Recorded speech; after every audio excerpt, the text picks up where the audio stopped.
But and I talk about the physiological benefits of that 2 week period. But honestly, like I said this on Instagram, and I think I even said it seems like corny or cheesy or whatever. But I really honestly felt like doing that block was, I felt like it almost like pulled me out of a rut because I was spending so much time riding my bike.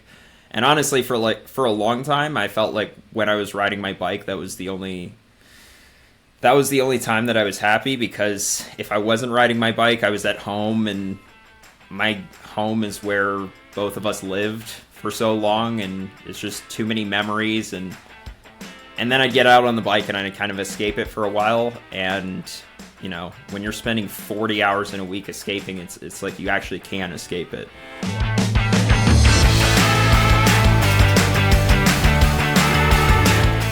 What's going on, guys? My name is JP, and I want to welcome you to the Stable Cyclist podcast, where we talk about bikes, life mentality, and when the occasion arises, we will deep dive into mental health.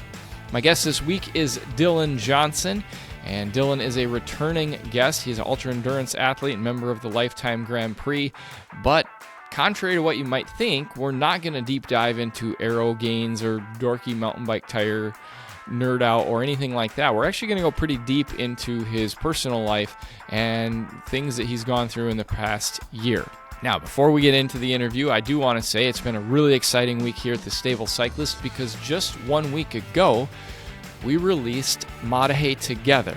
Together is a feature-length film about Gordon Wadsworth and Thomas Turner as they go and try to break the course record held by Kelly McGilkey at the Madahe 100. Yes, we're going to talk about the course record and their attempt on it in the film, but also we dive deep into friendship and relationships with Gordon and Thomas. If you're watching on YouTube right now, obviously it's right here on this channel, the Stable Cyclist YouTube channel. So when you're done watching the interview with Dylan, just head over there and watch the film about Gordon and Thomas. And that's the same place you can find it if you're listening. Just head over to the Stable Cyclist YouTube channel and you will find it. Or you can just type Madahe Together into the search bar and it'll pop up, I promise.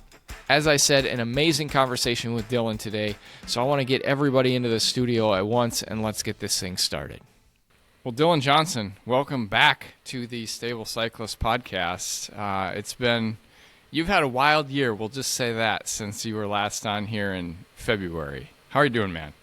Yeah, thanks for having me on. I'm stoked to be on here a second time. Yeah, I can't complain right now. I mean, we're recording on January 7th right now, so base training is just sort of starting to ramp up for me. Before we started recording, we were talking about how it seems like the number of Grand Prix athletes that have already done a 30-hour week is insane. So it's just like a new level of training, but not me yet, but should be coming soon. We'll see. Fair enough. Well, normally, as you know, somebody comes on and we talk about like the arc of their, when did you learn how to ride a bike and when did you get here? Mm-hmm. You can go listen to the previous episode, folks, if you want to hear that story. One thing we didn't really get into the last time you were on that I think would help us kind of show trajectory or whatnot to just get us started is you were like big time guy in the NUE series. And the National Ultra Endurance Series that existed. I think it still exists, but not like it did when you were in it. And, it was kind of you and Gordon Wadsworth and people like that swinging at each other all the time. How do we get from that version of you to the version we have at Unbound this year, who is like all in on gravel? And most people, I think, today who have come in the last year or so of being a Dylan Johnson fan, they wouldn't even identify you as mountain biker, but that's who you are at the core.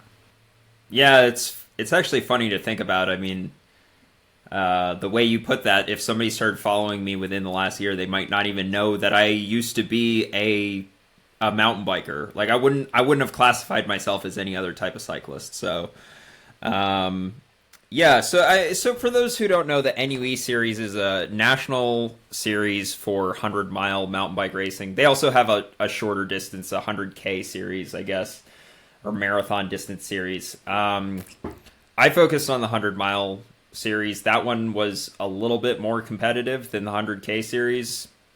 And I think, like you just alluded to, it used to be more competitive than it currently is. It was never even near the level of the Grand Prix. It's not like the fastest riders in the country were doing it, but it was still a competitive national series, and that was my main focus for probably, I would say, from the time I was 20 to maybe 25 or 26 years old, so 5 or 6 years. And for those who don't know my history, I actually ended up winning that series 3 times, which, when I look back on it now, like I often forget about those years. I don't know why. I mean, those were years that I was actually winning bike races, not because I was a better cyclist, but just because I was competing at a lower level, I guess. But it is fun to win races, and somehow, I don't know, that always just slips my mind. Right on. And like I know you won the Lumberjack 100. Was Kohutta part of this series at that time? And Shenandoah, and a lot of these names that, if you're really familiar in the endurance world, I think a lot of people just think about Lifetime now, but there's all these like really great races, and they're long races, and they're all part or were part at one time to this NUE series. And if you have a conversation with a guy like you, or like I said, with Gordon, or with Thomas Turner, these are all race names that are going to pop up over and over all over the place. And so, yeah, I mean, is the Lifetime Grand Prix really the thing that yanked you fully away from that scene and more into, like, we're just going to go big completely on this? Yeah. I don't think so. I think I was already starting to transition to gravel. I mean, Lifetime Grand Prix is half mountain bike races, if you want to call them that. So I haven't completely given up on mountain biking, but I was already starting to transition to gravel before the Grand Prix. I think if the Grand Prix never existed, I would probably be doing much more gravel races than I am mountain bike races. To be honest, at this point in my career, I think I'm better at gravel racing than I am mountain bike racing, and I actually kind of prefer gravel racing to mountain bike racing. If I have a preference of doing a mountain bike race or a gravel race, I'll probably go do the gravel race. And I guess that's a happy coincidence with the fact that gravel is just kind of blown up in the US. And so I don't really have to pick my passion over something that's going to make money, like I feel like a lot of cyclocross racers have done, Yeah. Did some of that shift towards gravel happen because COVID occurred and there were only a few races here and there? I feel like that's when you came on my radar, I guess, was through you were starting to make videos about big gravel races during COVID, and or was it even before that? Yeah, so COVID 2020 was obviously there weren't a lot of races in 2020, but I actually had 2 really good gravel results in 2020, interestingly enough. And I would say that was kind of, I had done Unbound in 2018, and I had done some gravel races in 2019, but I would say 2020, despite it being a sparse year for racing, was actually a really good year for me, and kind of, I would say, my break into gravel. I had before the pandemic, in January or something, I won the Sugarcane 200, and then at the end of the year in October, I got a podium or 4th place or something at BWR Utah, and I would say both of those results kind of were, I mean, they were good publicity, but I would say also that kind of a confidence builder, and sort of just made me realize that maybe I'm better at gravel, and maybe I should really pursue this gravel thing. For sure. You have obviously since then, had some good successes. And this past year, I've heard you say last year was your best year on the bike.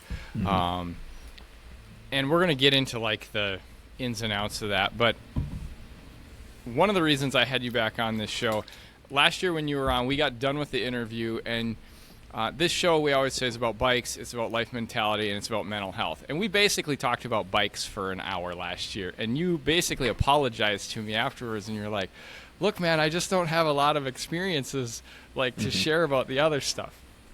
And I was like, it's all good, man. And within like 3 weeks, you had posted on Instagram, you said you posted a video, and it said, lately, time on the bike has been raising more than just my fitness level, broken heart emoji. And I reached out right away, and I'm like, dude, are you, like, everybody loves you, like, is everything okay? And you're just like, yeah, I just, my girlfriend broke up with me. And then 3 weeks after that, you had like an incredible result at Mid-South. And what I kind of want to hear, I don't care about like how your relationship ended, that's nobody's damn business. Yeah. What I'm really curious about is, how did you move through that? Because I think that's really applicable to everyone who has gone through a relationship ending, and it can, like, you have so much cortisol released, and you have all these weird things hormonally happening in your brain and in your body because of this, like, friendship, this relationship ending. How did you get it back on track, and how did you have a successful Mid-South? Because I have not heard anybody ask you that, and I have been dying to ask you that since I watched that all unfold. Yeah, I mean, I actually think that's a question I ask myself sometimes, because I feel like I don't want to dive too much into the details of the relationship, but I feel like I need to give a little bit of context, or else people are just going to be completely lost. My girlfriend at the time, to be honest, like, I thought that this was a girl that I was going to marry. So like, that's how invested I was in this girl. Yep. And she broke up with me, which hurt a lot. And then shortly after she broke up with me, I had found out that she had cheated on me. And I guess I've been broken up with before in the past, and it really wasn't that big a deal. Like, took me like a couple days to get over, and then I was fine. But this one was different. Maybe it was because of the cheating. Maybe it was because of how I felt about her, how serious we were. I don't know, but I think I told you, like, I'm not a person who's very prone to depression. But obviously, if a significant life event like that happens, I think anybody is prone to depression at that point. And I was honestly, like, I've never felt, I don't think I've had a worse 2 weeks emotionally than that lead up to Mid-South, I'm going to be honest. And just to give you an idea of how bad it was, I lost 6 pounds in a week, the week after she broke up with me. I'm the type of person that if I'm depressed, I just stop eating. Like, I forget that food exists. And I was trying to train, so it's not good to not eat while you're trying to train. Yeah, and 6 pounds in a week is crazy. I mean, that's like almost a pound a day lost. And I for the life of me don't know why Mid-South should have gone terribly. Considering all of that, I still don't really have an explanation for why it didn't, but at the very least, I would say that was like the first positive thing that had happened to me in my life since that breakup. So it was a little bit of a relief, but And I guess that whole weekend was a distraction too, because I was away from home. Yeah. But I'll be honest, I don't really have an explanation for you for why that race actually ended up going well. Yeah. Did you feel like coming out of Mid-South, then you were able to kind of gain some life momentum back and find some joy in things? Because I like not to spoil our like story arc here, but things are going to go sideways again in May for you. And so like, How, yeah, your story like fascinates me because of the year you went through and the conversation we had at the beginning of last year where you were just like, I've never dealt with anything like this. Yeah. And so, yeah. So my girlfriend broke up with me in mid-March, and I would say all of March, or basically all of March, I felt terrible emotionally. Uh, Pretty much all of April, I didn't feel great. Like I was still depressed in April. And then May is the month before Unbound, and honestly, in May, I didn't feel amazing in May either. And I think I talked a little bit about this on Instagram, but that Unbound block is just a really insane amount of riding. 35 hours of riding in the first week, 40 hours of riding in the second week. I've talked a lot about it on various social outlets at this point. But and I talk about the physiological benefits of that 2 week period. But honestly, like I said this on Instagram, and I think I even said it seems like corny or cheesy or whatever. But I really honestly felt like doing that block was, I felt like it almost like pulled me out of a rut because I was spending so much time riding my bike. And honestly, for a long time, I felt like when I was riding my bike, that was the only time that I was happy, because if I wasn't riding my bike, I was at home, and my home is where both of us lived for so long, and it's just too many memories, and then I'd get out on the bike and I'd kind of escape it for a while. And when you're spending 40 hours in a week escaping, it's like you actually can escape it. Yeah, for sure. So you mentioned you get through Mid-South. And for those of you that don't know, Mid-South is like kind of, I guess, like the spring opener. If we're going to look at like a big race where everybody kind of shows up and proves how they feel.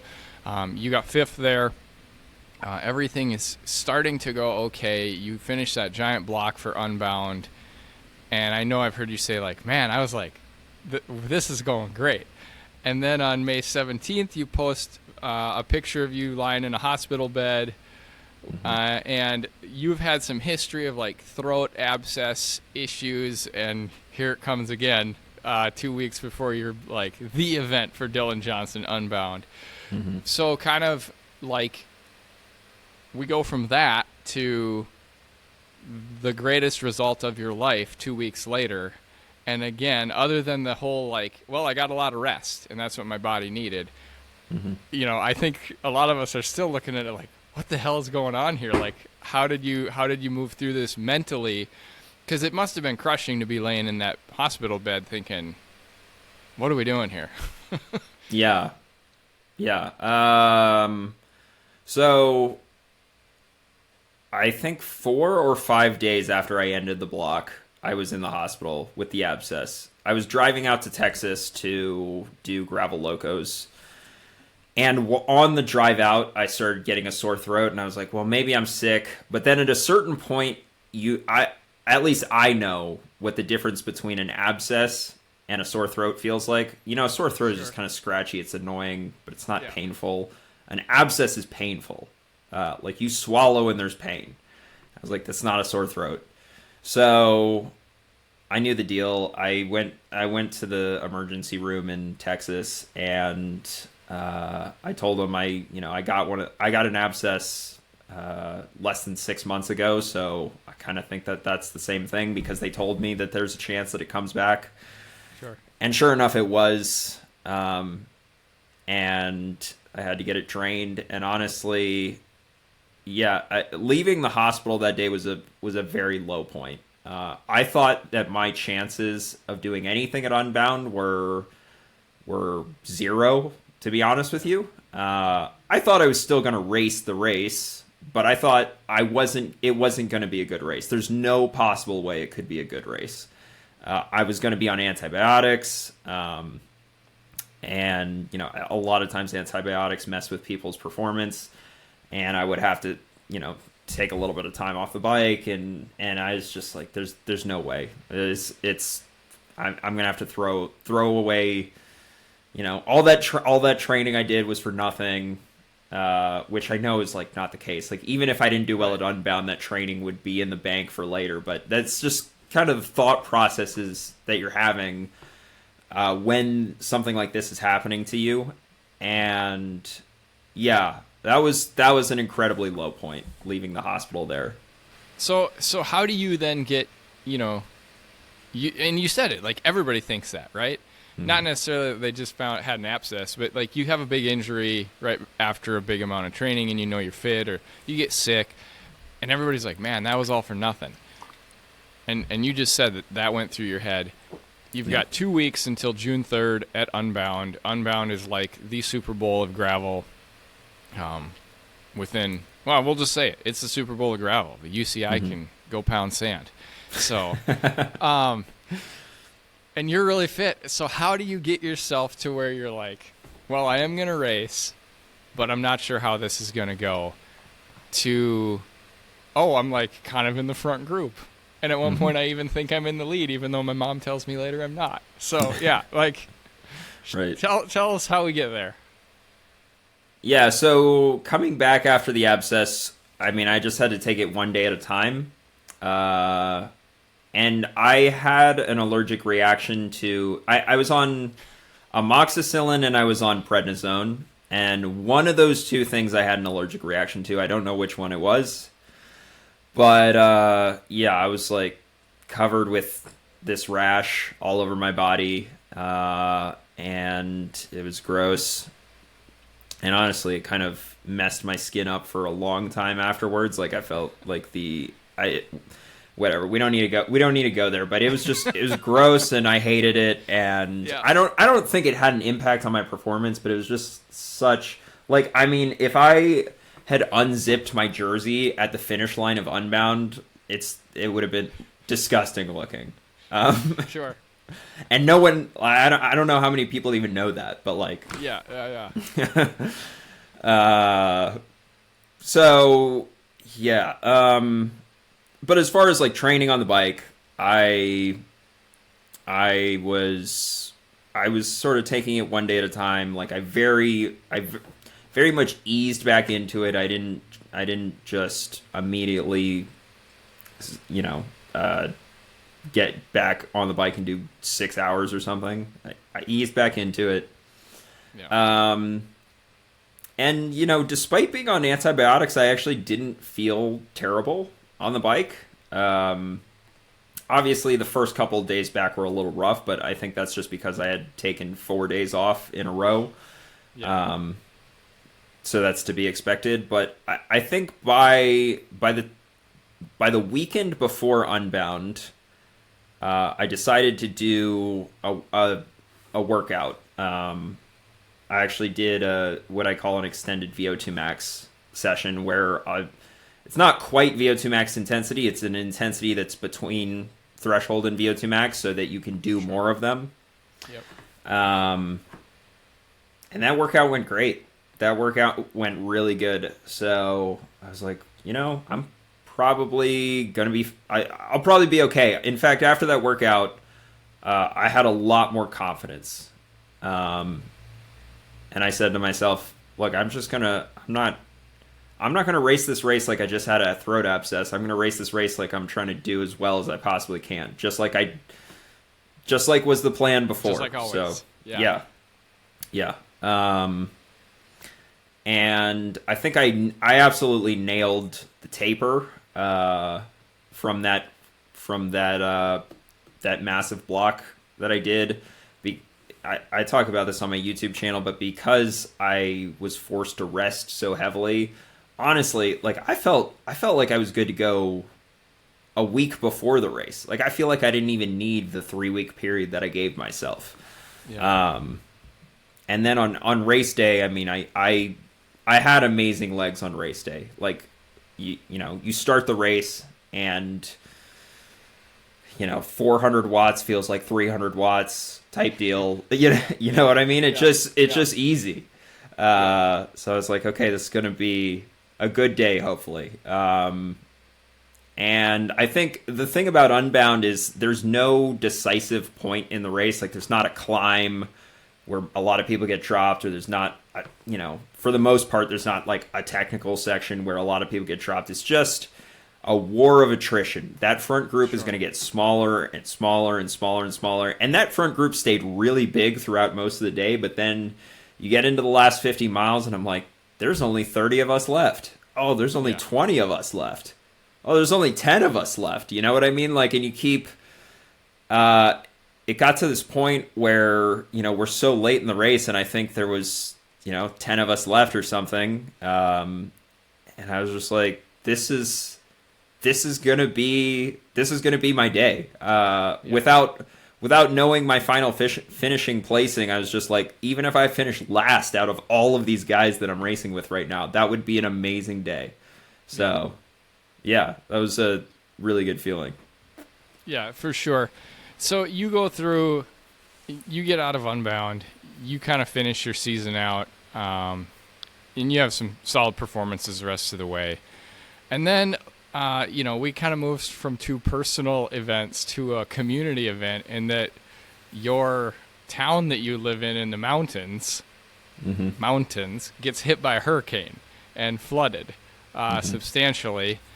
And I know your house didn't get damaged from what you've shared, and you weren't there at the time, because I think you were at a race were you Big Sugar at the time? I think that when all of that went down, it was around the time of the rad, so I was in Colorado. Yeah, there you go. Yeah. Yeah, so, but regardless, you come back once the season's over to a town that's a mess. And, to all the places that you like to go ride your bike are a mess. And so what has that been like this late fall and into winter here as you guys try to recover from all of that? Yeah, there's still roads that are closed. I posted a picture of a road that was closed just yesterday. Like, I couldn't do my route. The road was closed. And there's trails that are closed, and there's businesses that have not come back. And the town that I live in, Brevard, is okay, but if you go to Asheville or Swannanoa, the destruction is visible. I mean, it's just chaos on the side of the roads. Still, it's chaos on the side of the roads. Asheville is just now starting to pick up. I mean, I remember when I first came back, Asheville's the major city that's close to me. I remember going into Asheville, and I was like, where are all the people? There's no one here. It's a ghost town. It's like a Friday night, and there's no one here. And, they had to boil water for a while. A lot of businesses have suffered a lot because of the storm. It really wreaked havoc on this area. Yeah. So you've had a very unique year, and that you've had a lot of personal struggle at times, and you've also had you've said this was the most successful year I've ever had in my life on the bike. How do you look at 2025 and set goals for that when you're coming off of such a good year? Yeah, that's an interesting question. This is where I ask Coach Dylan, how do people do this? Yeah. Yeah. The goal is always improvement, right? I'd been stuck in that 16th place Grand Prix spot for a while, and I finally, bumped up a few places, got 12th. 12th place is so close to top 10 that I feel like top 10 has got to be the new goal. I was actually extremely close to getting top 10 this year at Big Sugar, the final race. Mathematically, it was possible for me to get a top 10. Wasn't a great day for me at Big Sugar. And honestly, it would have had to be, when I looked back at the Big Sugar result, it would have had to be an outstanding performance for me to actually break into the top 10. Like, I think I would have had to get 7th place or something, right? Sure. So I wasn't too worked up about how Big Sugar wasn't a bad day, because I think either way I wouldn't have been in the top 10, but I feel like 12th place is right there. I feel like top 10 has got to be the new goal. As far as how do you make that happen, I don't know. I feel like every year I'm scraping the bottom of the barrel more and more in terms of gains that I can make in my training, gains that I can make in my nutrition, gains that I can make in my equipment. There's just fewer gains to be had, it seems like. For example, I thought that mountain bike tires on my gravel bike was a huge equipment gain, and then within this year, everybody already picked up on that. And honestly, I think for races like Unbound and Big Sugar, we already saw it in Big Sugar, but I think for races like Unbound and Big Sugar, it's over. It's a mountain bike tire race from now on, and so it's like that advantage is now neutralized. But there's just So I guess that's a question. I heard you talking. I don't know if it was on Bonk Bros or on Matchbox. That very idea of like you led the way with the mountain bike tires, and now everybody's doing it, right? Mm-hmm. And all I could think of was like, it was Team Sky back when they started, but they got so far out ahead of everybody, and then everybody just caught up. And at what point are you like, man, where are the marginal gains to go get, or the gains to go get, and how do I go find them? Like, is that the next question you're asking yourself? Is like, where do I go chase this stuff? Because you don't come in. You're obviously very talented, but you don't have maybe the natural born engine that some of these other guys do. So you've got some catching up to find in the details. Right. Yeah. I mean, that is the question that I'm asking myself right now and kind of scratching my head at is like, where can I find more gains? And I'm honestly having a hard time coming up with potential gains. There might be some tricks with my training that I try this year. But we're gonna have to see. The other thing too is that I'm sort of at my peak age for cycling performance. Especially endurance cycling, I would say you peak late 20s, early 30s. I just turned 30, so kind of right there.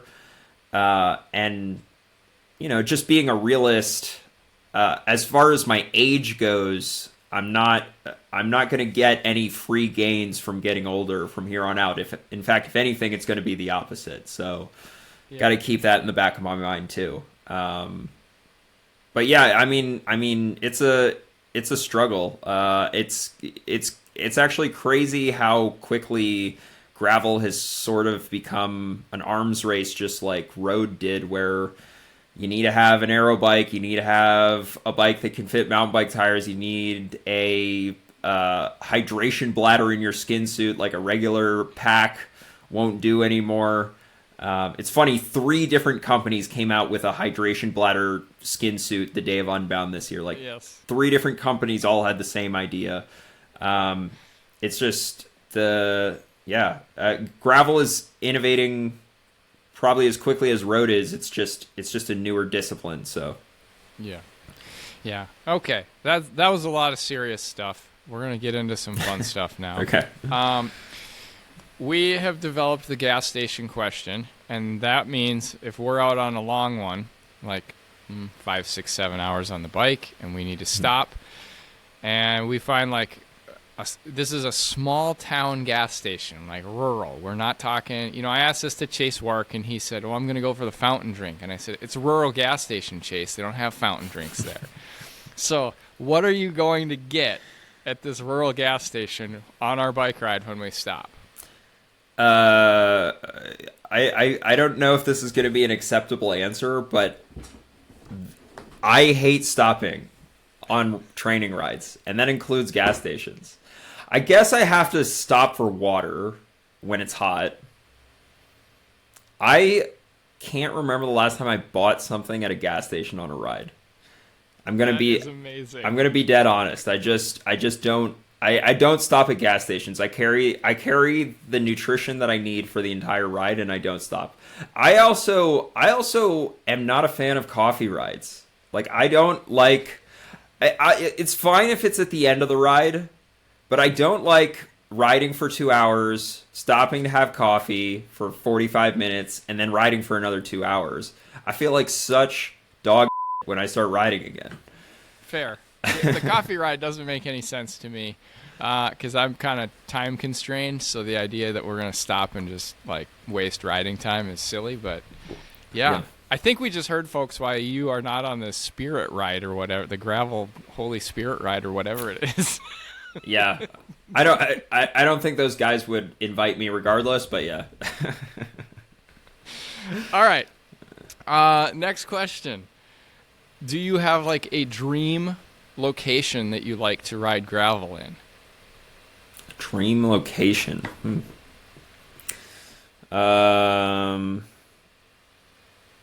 Dream location makes it sound like it's a place that I haven't been to. Or No, could it it be? It could be somewhere that you like. Because I know if we ask like Drew Dillman this question, he's gonna say like Townsend, Tennessee, and talk about his gravel camp because it's like a commercial out of his mouth, literally. So like, do you have a place that you just love riding that you would, anytime you could go there and ride, that's where you go? That is a good question. I spent a lot of time in Colorado this year, and I feel like at some point I'll probably move out there. I don't know when it'll be.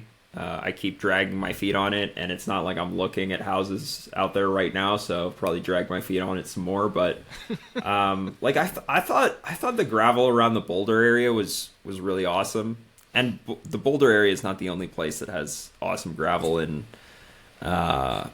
Colorado. Actually, I spent some time in Pagosa Springs, which, if you talk to anybody in Colorado, they're like, "Why are you in Pagosa Springs? That's weird. Just go to Durango." Durango has good mountain biking, but I thought that the gravel riding in Pagosa Springs was really good. In fact, I think one of the most fun gravel descents that I've ever done in my life was in Pagosa Springs. It was like probably 30 minutes of descending, and it was just constantly flowing back and forth. It kind of felt like I was riding single track, but it was a wide gravel road. A big single track.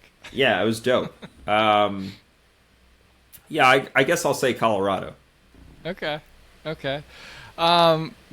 So we used to just ask this regarding when you are riding, what kind of music you listen to, but a lot of people don't listen to music, I've found. And so like I want to hear like what kind of music you'll listen to when you're riding and what's on Dylan Johnson's playlist when just like for pleasure. They're pretty much exactly the same, honestly. I feel like I need to open my Spotify right now. My taste is kind of all over the place. So I wonder if I can look at my Spotify Wrapped or something. Whatever. I'm always in the top 1% of listeners for Eminem. Like Eminem's always my top artist, and then they're always like, "You're in the top 1% of Eminem listeners." I think I was top 0.5% this year. And I used to be more of an Eminem fan, and I think the reason why I keep being top 1% is just because I have a lot of Eminem on my riding playlist. I like Eminem a lot, but I have a lot of rap on my riding playlist, but I mean, I would say lately during hard sessions, like during intervals, I actually have a metal playlist that I'll listen to, and I'm not like a metal enthusiast. I just listen to the mainstream stuff like Slipknot. Like these metalheads are like, "Bro, that's not even metal." Like if you're really into metal, what you're into is telling people that what metal they think is metal isn't metal enough. So whatever. I'm just like a metal poser is what I'm telling you right now. I actually have a lot of country on my playlist too, shockingly. And that's not on my like interval playlist. I don't do intervals to country music, but I do like country music, and I listen to it while I'm riding. rock, pop. I don't know. The genres are all over the place. If you listen to my riding playlist, it'll literally go from like gangster rap to I don't know, like some super mellow country song. The vibes are all over the place. This was a fantastic answer. Do you have any like race day superstitions or like routines that if you didn't do them, you'd be like, oh man? Yeah, I don't know. I'm just not a very superstitious person in general. So it's not like I got to wear my special underwear to bed or something. So nothing crazy like that. I don't know. More so what I'm just doing on race day is the logical stuff, like eating the breakfast that I'm supposed to at the right time, making sure that I wake up at the right time, making sure my bottles are ready, doing a last minute check over the bike. I mean, I guess if you want to call that a ritual or a routine, you can, but it's just all the basic stuff that if you're a racer, you already probably do anyway. So yeah. This is a question from a friend of both of ours. Who is the biggest bully to you in the pro ranks when it comes to all your aero stuff? The biggest bully? All your nerding out. Who gives you the hardest time? That's an interesting. I don't know. I don't feel like I get bullied about the aero stuff. I'm trying to think. I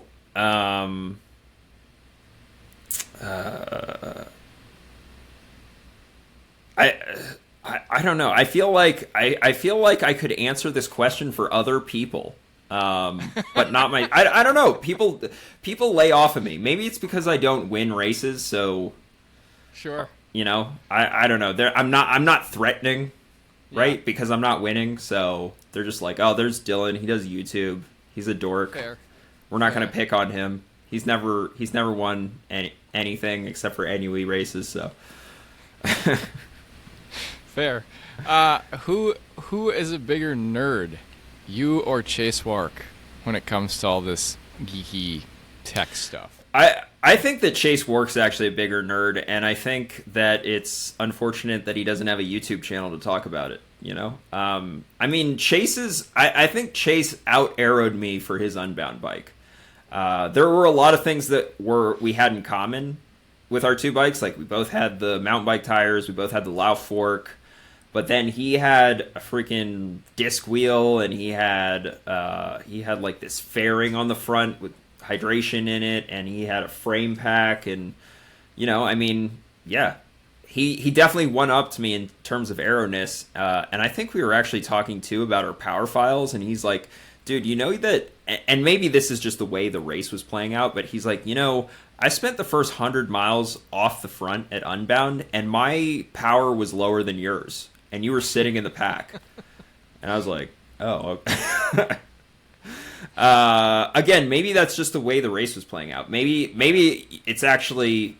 Maybe the in the pack was too punchy and there were too many surges and attacks, and that artificially raised the power. And if you were just off the front, you could keep a steady pace. I don't know, but it is an interesting thing to think about. Yeah. Have you asked Reynolds that's your wheel company, I believe. Have you asked them to make you a full disc wheel yet? Not yet. I've actually. So this will be my first time talking about this because I haven't announced this on Instagram, but I actually do have a new wheel sponsor. Oh, okay. So my new wheel sponsor is a smaller company that probably less people have heard of. It's Duke Racing Wheels.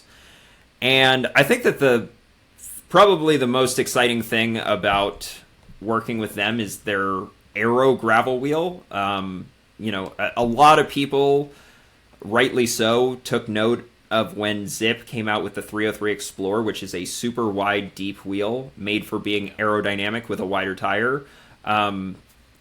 Duke actually makes a wheel that is wider than the Explorer wheel. It's 43 millimeters wide at the wide. It's crazy wide. It's crazy wide. So I'm super stoked about that. And hopefully, I can convince Silka to take me back to the wind tunnel, and maybe we'll actually test that wheel versus a normal wheel and see what kind of gains we can get with that. That is crazy wide. Yeah. But you're strapping a mountain bike tire onto it, so Right. Yeah. kind of makes sense. Well, Dylan, what do you have? Like, what are you most looking forward to in the year coming up, whether it's races, life, or otherwise? Yeah. Well, I mean, I think the cop-out answer that everybody's expecting is Unbound. Unbound is it's not only my A race, it's like the triple A race. I mean, you said Super Bowl of gravel, and it very much is. And I think, I guess that's the cop-out answer, but it's just the truth. Unbound, I think that it's fortunate that Unbound is actually a race that suits my skill set. And when I say that, I kind of feel like I'm just a rider who's average at everything. Like I'm average at climbing, I'm average at sprinting, I'm average at whatever. But I do think that there's a few things that I'm better at than most riders. I think one, I'm better at going long than most riders. So I think the longer the race, that's actually an advantage for me. Maybe that's from my NUE days. I mean, I started doing 100-mile mountain bike races when I was 15 years old. Or maybe it's my physiology, I don't know. But I do think that the race being long is an advantage for me, and obviously Unbound's crazy long.